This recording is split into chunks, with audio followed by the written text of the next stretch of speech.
में अपनी बात रखने का अवसर दिया, इसके लिए मैं आभारी हूं।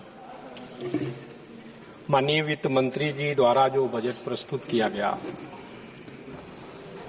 वो बजट भेदभावपूर्ण बजट है। किसानों का, नौजवानों का, पिछड़े वर्ग के लोगों का, अनुसूचित जाति का साथ अन्याय किया गया। किसी भी देश के विकास का रास्ता, भारत के विकास का रास्ता खेतों और खलिहानों से होकर गुजरता है। जब खेत और खलिहान समृद्धशाली होंगे तो देश की आय बढ़ेगी। लेकिन इस बजट में किसानों के बारे में, उनकी एमएसपी की गारंटी देने के बारे में कोई बात नहीं रखी गई। मान्यवर, ये बजट किसानों के हितों की अनदेखी करने वाला बजट है। माननीय वित्त मंत्री जी ने कहा कि हमने अधिक बढ़ाकर एमएसपी देने का काम किया। हमारा जो कास्ट ऑफ प्रोडक्शन है, सरकार के विभिन्न कृषि फार्मों पर, कृषि विश्वविद्यालयों में उस कास्ट ऑफ प्रोडक्शन के समतुल्य जो समर्थन मूल्य है वो नहीं। किसान का लागत मूल्य तो बढ़ गया महंगाई के चलते। खाद का दाम बढ़ गया, कीटनाशक दवाओं का दाम बढ़ गया, बीज का दाम बढ़ गया, डीजल का दाम बढ़ गया, बिजली का दाम बढ़ गया। उसके समतुल्य जो है, उसका जो एमएसपी है वो नहीं घोषित की गई, जिससे किसान की आमदनी घटी।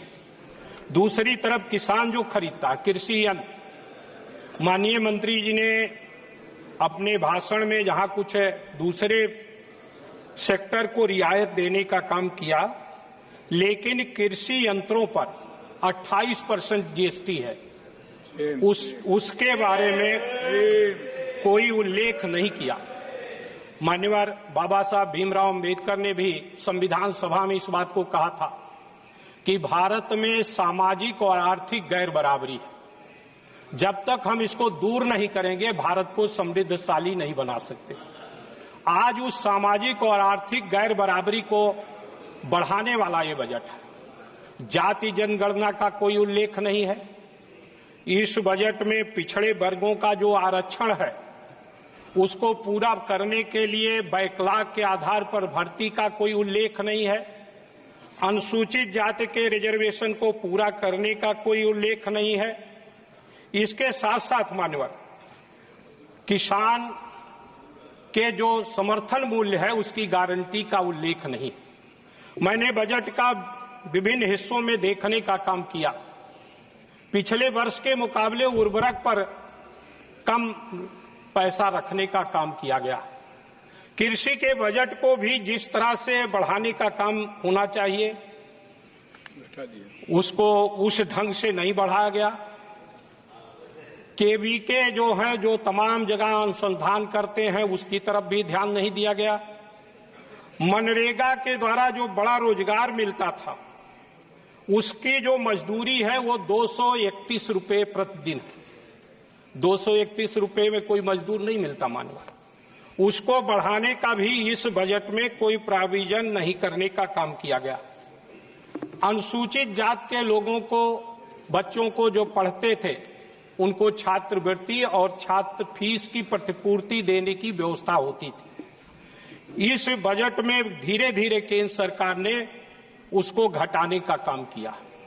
उसको बढ़ाने का लिए भी इस बजट में कोई प्रोविजन देखने का काम नहीं किया। जहां यहां शहरी विकास की बात की गई है, दूसरी तरफ ग्रामीण विकास के दिशा में भी इस बजट में कोई प्रोविजन करने का काम नहीं किया गया। मेरा ये मानना है कि जब तक हम किसान को, चौधरी चरण सिंह जो भारत के प्रधानमंत्री भी रह चुके हैं, उन्होंने एक किताब लिखा है, भारत की आर्थिक भयावह स्थिति, कारण और निदान। हमारे वित्त मंत्री जी को उस किताब को जरूर पढ़ना चाहिए था।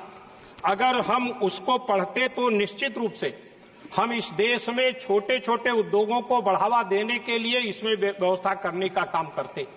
बुनकर का उद्योग पूरे देश में बड़े पैमाने पर फैला हुआ, जो तमाम लोगों को रोजगार देता है, लेकिन उस बुनकर उद्योग को बढ़ावा देने की व्यवस्था नहीं की गई है। मान्यवर, बस मैं तुरंत खत्म कर रहा हूं।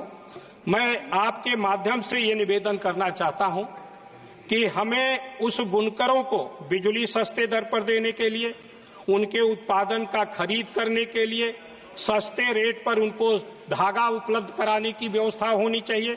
साथ ही साथ मान्यवर, उत्तर प्रदेश के साथ भेदभाव किया गया। उत्तर प्रदेश भी कभी बाढ़ से, कभी सूखा से, तमाम जगह बाढ़ आया है और नेपाल पानी नदियों में छोड़ता है, उसका बहुत बड़े हिस्से पर असर पड़ता है। दूसरी तरफ सूखा भी है। हमारे जिले में आज कम वर्षा के कारण किसान की धान की फसल खत्म हो रही है। उसके विकास के लिए उसको कैसे ठीक किया जाए, उसके लिए व्यवस्था नहीं की गई है। अयोध्या के बारे में बार बार चर्चा आती है। बनारस से माननीय प्रधानमंत्री जी चुनकर आते हैं। अयोध्या से बनारस जाने में 7 घंटे से ज्यादा समय लगता है। उसके एक्सप्रेस वे बनाने के लिए भी इस बजट में कोई चर्चा करने का काम नहीं किया। मान्यवर, सांसदों का जो क्षेत्र विकास निधि है बहुत कम है। 5 करोड़, 1 किलोमीटर में 1 करोड़ रुपया लगता है। 2 करोड़ रुपया, 5 करोड़ में 5 किलोमीटर सड़क बनेगी। 5 विधानसभा हमारे यहाँ है और 20 लाख की आबादी को कवर करता है। तो मान्यवर, इसको भी इसमें बढ़ाने का माननीय वित्त मंत्री ने उल्लेख नहीं किया। कम से कम 20 करोड़ क्षेत्र विकास निधि होनी चाहिए, ऐसा मैं मांग करता हूं। आपने मुझे अवसर दिया, इसके लिए मैं आपका हृदय से आभार व्यक्त करते हुए अपनी बात को विराम देता हूं। धन्यवाद।